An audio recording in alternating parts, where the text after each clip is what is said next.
ചികിത്സാ പിഴവുകൾ, അതേപോലെ തന്നെ രോഗികൾക്ക് വേണ്ട സമയത്ത് വേണ്ട ചികിത്സ ലഭിക്കാതിരിക്കുക, ഇത് പലപ്പോഴും ഗുരുതരമായിട്ടുള്ള പ്രത്യാഘാതങ്ങളിലേക്കാണ് നയിക്കുന്നത്. നമ്മൾ മാധ്യമങ്ങൾ കൂടിയും നവമാധ്യമങ്ങൾ കൂടി എല്ലാം കാണാറുണ്ട്.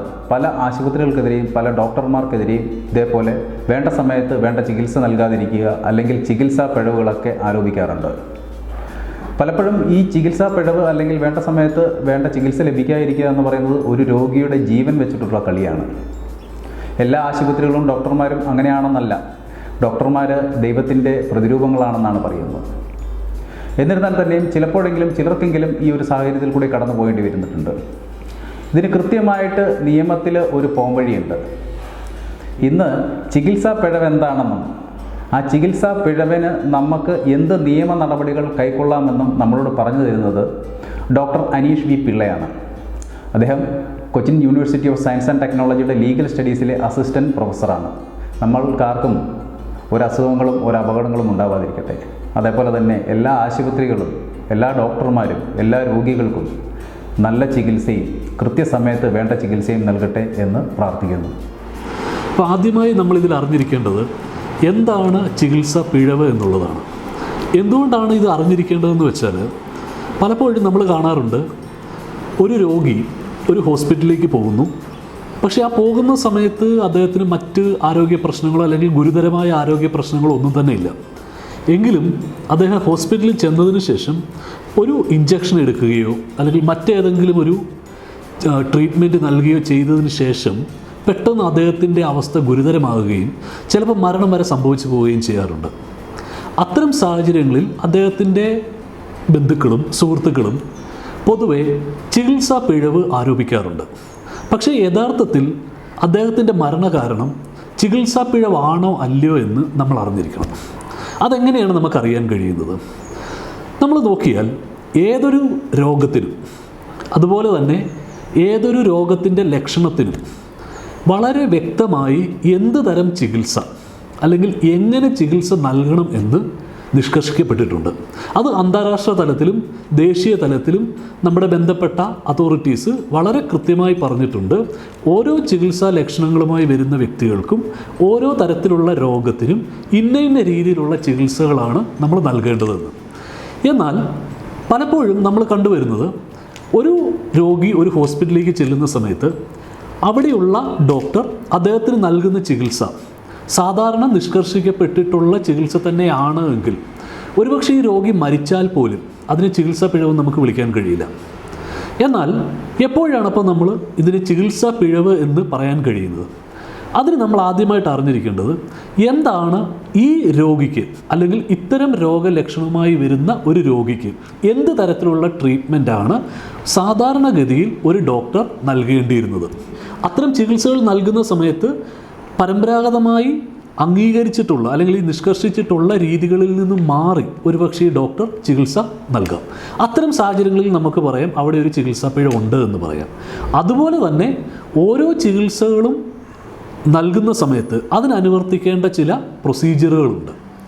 ആ നടപടിക്രമങ്ങളെല്ലാം പാലിച്ചുകൊണ്ടാണോ ഈ പറയുന്ന ഡോക്ടർ ഈ ചികിത്സ നൽകിയിരിക്കുന്നത്? അങ്ങനെ അല്ല എങ്കിൽ നമുക്ക് പറയാൻ കഴിയും അവിടെ ഒരു ചികിത്സാ പിഴവുണ്ട് എന്ന്. അതുപോലെ തന്നെ അത്തരം നടപടിക്രമങ്ങൾ പാലിക്കുന്ന സമയത്ത് ഡോക്ടറുടെ ഭാഗത്തു നിന്നും ഏതെങ്കിലും ഒരു കാരണത്തിൽ അലംഭാവമുണ്ടായാൽ, അതിനെ തുടർന്ന് രോഗിക്ക് എന്തെങ്കിലും ഒരു അപകടം പറ്റിയാൽ അപ്പോഴും നമുക്ക് പറയാം അവിടെ ഒരു ചികിത്സാ പിഴവുണ്ട് എന്ന്. അപ്പോൾ അടിസ്ഥാനപരമായിട്ട് നമ്മൾ അറിഞ്ഞിരിക്കേണ്ടത് ചികിത്സാ പിഴവ് എന്ന് പറയുമ്പം ഈ 3 സാഹചര്യത്തിൽ മാത്രമേ നമുക്ക് ആരോപിക്കാൻ കഴിയുകയുള്ളൂ.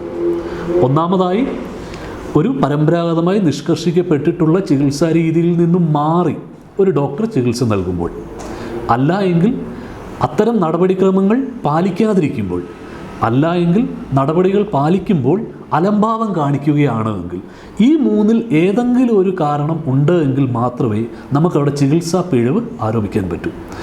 അങ്ങനെ ഒരു ചികിത്സാ പിഴവ് ഉണ്ട് എന്ന് നമുക്ക് പൂർണ്ണമായി ബോധ്യമായാൽ നമ്മുടെ നിലവിലത്തെ നിയമപ്രകാരം 4 തരത്തിലുള്ള പരിഹാരമാർഗ്ഗങ്ങൾ നിലവിലുണ്ട്. അതിൽ 3 എണ്ണം രോഗിക്ക് അനുകൂലമായതും 1 എണ്ണം മറ്റു രീതിയിലുള്ളതാണ്. അതെന്താണെന്ന് ഞാൻ പറയാം. ഇന്ത്യൻ ശിക്ഷാ നിയമത്തിൻ്റെ 336, 337, 338 അതുപോലെ തന്നെ 304A എന്നീ വകുപ്പുകൾ പ്രകാരം ഒരു ഡോക്ടറുടെ ഭാഗത്ത് എന്തെങ്കിലും ഒരു ചികിത്സാ പിഴവ് ഉണ്ടായി എങ്കിൽ അദ്ദേഹത്തിനെതിരെ ക്രിമിനൽ കേസ് എടുക്കാൻ കഴിയും. അതിൽ 336 337 പ്രകാരം ഡോക്ടർക്കെതിരെ പേഷ്യൻറ്റിന് ക്രിമിനൽ കംപ്ലയിൻറ്റ് നൽകാം. അതുപോലെ തന്നെ 338 അല്ലെങ്കിൽ 304A ആണെങ്കിൽ അവിടെ പോലീസ് നേരിട്ട് കേസെടുക്കും.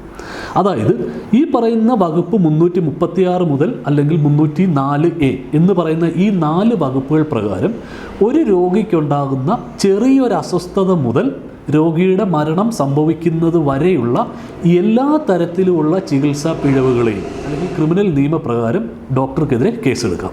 അങ്ങനെ കേസെടുത്തു കഴിഞ്ഞാൽ ഈ ഡോക്ടർക്ക് തടവ് ശിക്ഷയും അതിനോടൊപ്പം തന്നെ പിഴ ശിക്ഷയും അല്ലെങ്കിൽ അത് രണ്ടും കൂടി നൽകാവുന്നതാണ്. രണ്ടാമതായിട്ടുള്ളത് സിവിൽ നിയമപ്രകാരമാണ്.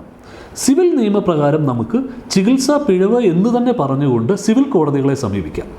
അപ്രകാരം സിവിൽ കോടതിയെ നമ്മൾ സമീപിക്കുന്ന സമയത്ത് ഞാൻ മുൻപ് പറഞ്ഞ ചികിത്സാ പിഴവ് എന്നുള്ളത് നമ്മൾ കൃത്യമായി തെളിയിക്കേണ്ടതുണ്ട്. അങ്ങനെ ചികിത്സാ പിഴവ് എന്നുള്ളത് കൃത്യമായി തെളിയിച്ചു കഴിഞ്ഞാൽ ഈ രോഗിയെ സംബന്ധിച്ചിടത്തോളം അദ്ദേഹത്തിനുണ്ടായ ശാരീരികവും മാനസികവും സാമ്പത്തികവുമായ എല്ലാ കഷ്ടനഷ്ടങ്ങൾക്കും കോമ്പൻസേഷൻ ഈ സിവിൽ കോടതിയിൽ നിന്നും ലഭിക്കും. മൂന്നാമതായിട്ട് ഉപഭോക്തൃ സംരക്ഷണ നിയമപ്രകാരം. ഈ ഉപഭോക്തൃ സംരക്ഷണ നിയമപ്രകാരവും ഒരു ചികിത്സാ പിഴവ് ഉണ്ടാകുന്ന സമയത്ത് രോഗിക്ക് വേണ്ട നടപടിയെടുക്കാൻ പറ്റും. അതെങ്ങനെയാണെന്ന് വെച്ചാൽ നമ്മുടെ ഉപഭോക്തൃ സംരക്ഷണ നിയമത്തിൽ ഉപഭോക്താവ് എന്ന് പറയുന്ന കാറ്റഗറിയിൽ ഒരു പേഷ്യൻറ്റും വരും എന്നും അതുപോലെ തന്നെ ഉപഭോക്താവിന് നൽകുന്ന ഒരു സർവീസായി മെഡിക്കൽ സർവീസ് വരുമെന്നും പല വിധിന്യായങ്ങളിലും നമ്മുടെ ബഹുമാനപ്പെട്ട സുപ്രീം കോടതി ഓൾറെഡി പറഞ്ഞിട്ടുണ്ട്. അതുകൊണ്ട് തന്നെ അത്തരം മെഡിക്കൽ സർവീസിൽ അല്ലെങ്കിൽ ഒരു വൈദ്യസഹായം നൽകുന്ന സമയത്ത് എന്തെങ്കിലും ഒരു അപാകത ഉണ്ടായാൽ ആ അപാകതയെ ഒരു ഡെഫിഷ്യൻസി ഇൻ സർവീസ് ആയിട്ട് കാണാൻ കഴിയും. അത് നമ്മുടെ ഉപഭോക്തൃ സംരക്ഷണ നിയമത്തിൽ വളരെ കൃത്യമായി പറഞ്ഞിട്ടുണ്ട്. ഡെഫിഷ്യൻസി ഇൻ സർവീസ് ഉണ്ടായാൽ ഒരു ഉപഭോക്താവെന്ന നിലയ്ക്ക് അതിനെതിരെ കൺസ്യൂമർ കമ്മീഷനുകളിൽ പരാതി നൽകാൻ കഴിയും. അപ്രകാരം കൺസ്യൂമർ കമ്മീഷനിൽ പരാതി നൽകുകയും ഈ പറയുന്ന വൈദ്യസഹായം നൽകിയതിൽ അല്ലെങ്കിൽ മെഡിക്കൽ സർവീസ് നൽകിയതിൽ ഏതെങ്കിലും തരത്തിലുള്ള ഡെഫിഷ്യൻസി ഉണ്ട് അല്ലെങ്കിൽ അപാകതയുണ്ട് എന്ന് കണ്ടാൽ ഈ കൺസ്യൂമർ അല്ലെങ്കിൽ പേഷ്യൻറ്റിന് ബന്ധപ്പെട്ട കോമ്പൻസേഷൻ കൺസ്യൂമർ കമ്മീഷനിൽ നിന്നും ലഭിക്കും. കൺസ്യൂമർ ലോ അല്ലെങ്കിൽ ഉപഭോക്തൃ സംരക്ഷണ നിയമത്തെ സംബന്ധിച്ചിടത്തോളം സിവിൽ നിയമത്തിൽ നിന്ന് ചെറിയൊരു വ്യത്യാസമുണ്ട്. നമ്മൾ സിവിൽ നിയമത്തിലോ അല്ലെങ്കിൽ ക്രിമിനൽ നിയമത്തിലോ മെഡിക്കൽ നെഗ്ലിജൻസ് അല്ലെങ്കിൽ ചികിത്സാ പിഴവ് എന്ന് പറയുമ്പോൾ വളരെ ഗുരുതരമായ ഒരു ചികിത്സാ പിഴവാണെങ്കിൽ മാത്രമേ ക്രിമിനൽ നിയമത്തിൽ കേസെടുക്കുകയുള്ളൂ. മറിച്ച് സിവിൽ നിയമത്തിലേക്ക് വരുമ്പോൾ ചികിത്സാ പിഴവ് മൂലം എന്തെങ്കിലും ഒരു നഷ്ടം അല്ലെങ്കിൽ ഒരു ഇഞ്ചുറി ഈ വ്യക്തിക്ക് ഉണ്ടായാൽ മാത്രമേ സിവിൽ നിയമപ്രകാരം ചികിത്സാ പിഴവിന് നമുക്ക് കേസ് കൊടുത്തിട്ട് കാര്യമുള്ളൂ, അല്ലെങ്കിൽ നമുക്ക് റെമഡി കിട്ടില്ല. എന്നാൽ മറിച്ച് ഉപഭോക്തൃ സംരക്ഷണ നിയമത്തിലേക്ക് വരുമ്പോൾ ആ വൈദ്യസഹായം നൽകിയതിൽ അല്ലെങ്കിൽ മെഡിക്കൽ സർവീസിൽ ഏതെങ്കിലും തരത്തിലുള്ള അപാകതയുണ്ട് എങ്കിൽ അത് എടുത്തു മനസ്സിലാക്കുക. ഏതെങ്കിലും തരത്തിലുള്ള അപാകത എന്ന് പറയുമ്പോൾ ഒരു സിമ്പിൾ എക്സാമ്പിൾ പറയാം. ഒരു പേഷ്യൻറ്റിന് 10 മണിക്ക് ഒരു ഇഞ്ചക്ഷൻ അഡ്മിനിസ്റ്റർ ചെയ്യേണ്ടിയിരുന്നു. പക്ഷേ ആ 10 മണി എന്നുള്ളത് 10:30-ക്കാണ്, ഒരു അരമണിക്കൂർ ഡിലേ ആയിട്ടാണ് ചെയ്തത് എന്ന് വയ്ക്കുക. അത് നമ്മൾ നോക്കിക്കഴിഞ്ഞാൽ അതൊരു ചികിത്സാ പിഴവാണോ എന്ന് ചോദിച്ചാൽ നമ്മൾ പറയും ചികിത്സാ പിഴവല്ല എന്ന് വേണമെങ്കിൽ നമുക്ക് പറയാം. മറിച്ച് അതൊരു അപാകതയാണ്, ആ വൈദ്യസഹായം നൽകിയതിലെ അപാകതയാണ്. ഇനിയും അത്തരം ഒരു അരമണിക്കൂർ ഡിലേ വന്നതുകൊണ്ട് ഈ രോഗിയെ സംബന്ധിച്ചിടത്തോളം കാര്യമായ പ്രശ്നങ്ങളൊന്നും തന്നെ സംഭവിച്ചിട്ടില്ല, നഷ്ടങ്ങളോ അല്ലെങ്കിൽ പരിക്കോ ഒന്നും സംഭവിച്ചിട്ടില്ല. എങ്കിൽ കൂടിയും ഉപഭോക്തൃ സംരക്ഷണ നിയമപ്രകാരം അത് ഡെഫിഷ്യൻസി ഇൻ മെഡിക്കൽ സർവീസ് ആവും. എന്ന് വെച്ചാൽ എപ്പോഴൊക്കെയാണോ ചികിത്സാ പിഴവ് ഉണ്ടാകുന്നത് അതുവഴി പേഷ്യൻറ്റിന് യാതൊരു അപകടവും സംഭവിച്ചില്ല എങ്കിൽ കൂടി ഉപഭോക്തൃ സംരക്ഷണ നിയമപ്രകാരം ചികിത്സാ പിഴവ് എന്ന് പറയുന്നത് കണ്ടു കഴിഞ്ഞാൽ നമുക്ക് കേസ് കൊടുക്കാൻ കഴിയും. അപ്രകാരം ഒരു കൺസ്യൂമർ കമ്മീഷനിൽ കംപ്ലയിൻറ്റ് കൊടുത്താൽ കൺസ്യൂമർ കമ്മീഷനിൽ നിന്നും കോമ്പൻസേഷൻ ലഭിക്കുകയും ചെയ്യും. ഇങ്ങനെ 3 രീതിയിലുള്ള പ്രധാന മാർഗങ്ങളാണ് ഒരു ചികിത്സാ പിഴവ് നമ്മൾ കണ്ടെത്തിയാൽ നമുക്കുള്ളത്. ഇനിയും ഇതിൻ്റെ അപ്പുറത്തേക്ക് നമ്മൾ നോക്കിക്കഴിഞ്ഞാൽ 4ാമതായി ഒരു മാർഗം കൂടിയുണ്ട്. അവിടെ ഈ ഡോക്ടർക്കെതിരെ നമുക്ക് പ്രൊഫഷണൽ മിസ്കോണ്ടക്റ്റ് വേണ്ടി കേസ് കൊടുക്കാൻ കഴിയും. മെഡിക്കൽ കൗൺസിൽ ഓഫ് ഇന്ത്യയിൽ നമുക്ക് പരാതിപ്പെടാൻ കഴിയും. അവിടെ ഡിസിപ്ലിനറി ആക്ഷൻ എടുക്കും. ഡോക്ടർ ഭാഗത്ത് ഗുരുതരമായ ചികിത്സാ പിഴവ് അല്ലെങ്കിൽ ഗുരുതരമായ അലംഭാവം ഉണ്ട് എന്ന് കണ്ടു കഴിഞ്ഞാൽ മെഡിക്കൽ കൗൺസിൽ ഓഫ് ഇന്ത്യക്ക് ഈ ഡോക്ടർക്കെതിരെ നടപടിയെടുക്കാൻ കഴിയും. അതൊരു പക്ഷേ ഒരു വാണിംഗ് ആവാം, സസ്പെൻഷൻ ആവാം, അല്ലെങ്കിൽ ഡിസ്മിസൽ ആവാം. അങ്ങനെ ഇപ്രകാരം 4 നിയമങ്ങളാണ് പ്രധാനമായിട്ടും ഉള്ളത്.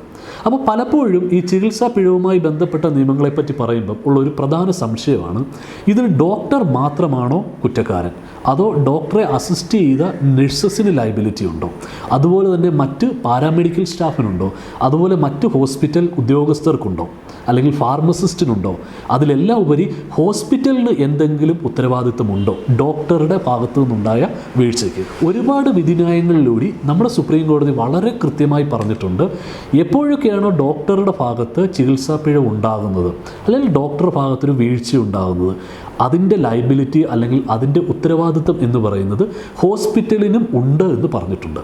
അതിന് സാധാരണ പറയുന്നത് വൈക്കേരിയസ് ലയബിലിറ്റി എന്നാണ്. ഡോക്ടർ ഹോസ്പിറ്റലിൻ്റെ ഒരു എംപ്ലോയി എന്ന നിലയ്ക്ക് പ്രവർത്തിക്കുമ്പം ആ എംപ്ലോയിയുടെ ഭാഗത്തുണ്ടാകുന്ന വീഴ്ച എംപ്ലോയറിൻ്റെയും കൂടിയാണ് എന്നാണ് ആ പ്രിൻസിപ്പിൾ പറയുന്നത്. അപ്പോൾ ആ പ്രിൻസിപ്പിൾ അപ്ലൈ ചെയ്തുകൊണ്ട് ഡോക്ടറുടെ ഭാഗത്തു നിന്നുണ്ടാകുന്ന എല്ലാ തരത്തിലുള്ള വീഴ്ചയ്ക്കും ഹോസ്പിറ്റലിനും ലയബിലിറ്റി ഉണ്ട്. ഹോസ്പിറ്റലിന് അത് കൂടാതെ മറ്റു തരത്തിലുള്ള ചില ബാധ്യതകൾ കൂടിയുണ്ട്. അതിൽ വീഴ്ച വരുത്തി കഴിഞ്ഞാൽ ഹോസ്പിറ്റലിനും ചികിത്സാ പിഴവെന്നുള്ള ലേബലിൽ ലയബിലിറ്റി ഉണ്ട്, അല്ലെങ്കിൽ ഉത്തരവാദിത്വമുണ്ട്. അതിൻ്റെ ഏറ്റവും നല്ലൊരു ഉദാഹരണമാണ് ആന്ധ്രാപ്രദേശിൽ നടന്നൊരു കേസ്.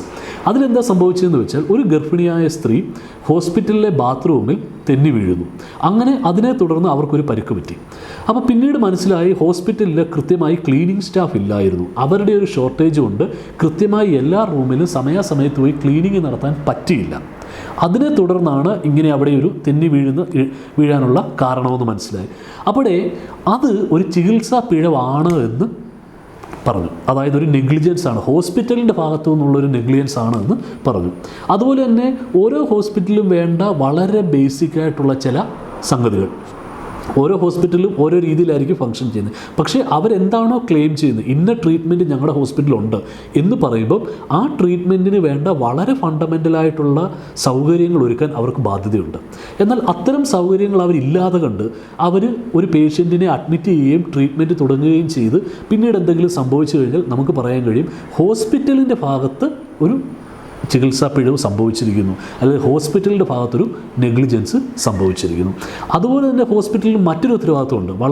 ഒരുപാട് കേസുകളിൽ നമ്മുടെ സുപ്രീം കോടതി തന്നെ പറഞ്ഞിട്ടുണ്ട്. അതായത് ക്വാളിഫൈഡ് അല്ലാത്ത ഒരു നഴ്സിനെ അപ്പോയിൻറ്റ് ചെയ്യാം, പിന്നീട് ആ നഴ്സിൻ്റെ ഭാഗത്തു നിന്ന് എന്തെങ്കിലും ഒരു വീഴ്ച വരിക, അങ്ങനെ വന്നാൽ ഈ ക്വാളിഫൈഡ് അല്ലാത്ത സ്റ്റാഫിനെ അപ്പോയിൻറ്റ് ചെയ്തതിൻ്റെ പേരിൽ പോലും ഹോസ്പിറ്റലിന് ഉത്തരവാദിത്വം ഉണ്ട് എന്ന് നമ്മുടെ പല കേസുകളിലും പറഞ്ഞിട്ടുണ്ട്. അപ്പം ഹോസ്പിറ്റലിലെ ഒരു എംപ്ലോയി എന്നുള്ള നിലയ്ക്ക് ഡോക്ടറിൻ്റെ ഭാഗത്തു നിന്നുള്ള വീഴ്ചയാണെങ്കിലും നഴ്സസിൻ്റെ ഭാഗത്തു നിന്നുള്ള വീഴ്ചയാണെങ്കിലും അതിനെല്ലാം തന്നെ മെഡിക്കൽ നെഗ്ലിജൻസ് എന്ന് നമുക്ക് പറയുകയും ചെയ്യാം. അതിനെല്ലാം തന്നെ ഹോസ്പിറ്റലിനും ഉത്തരവാദിത്വമുണ്ട്. അപ്പോൾ ഇത്രയൊക്കെയാണ് ഇതിനെപ്പറ്റി പറയാനുള്ളത്. ഇത്രയും പറഞ്ഞുകൊണ്ട് നിർത്തുന്നു. നമ്മൾ ആരും തന്നെ ഒരു മെഡിക്കൽ നെഗ്ലിജൻസ് അല്ലെങ്കിൽ ചികിത്സാ പിഴവുമായി ബന്ധപ്പെടാതിരിക്കട്ടെ എന്ന് പ്രത്യാശിച്ചുകൊണ്ട് നിർത്തുന്നു. നന്ദി, നമസ്കാരം.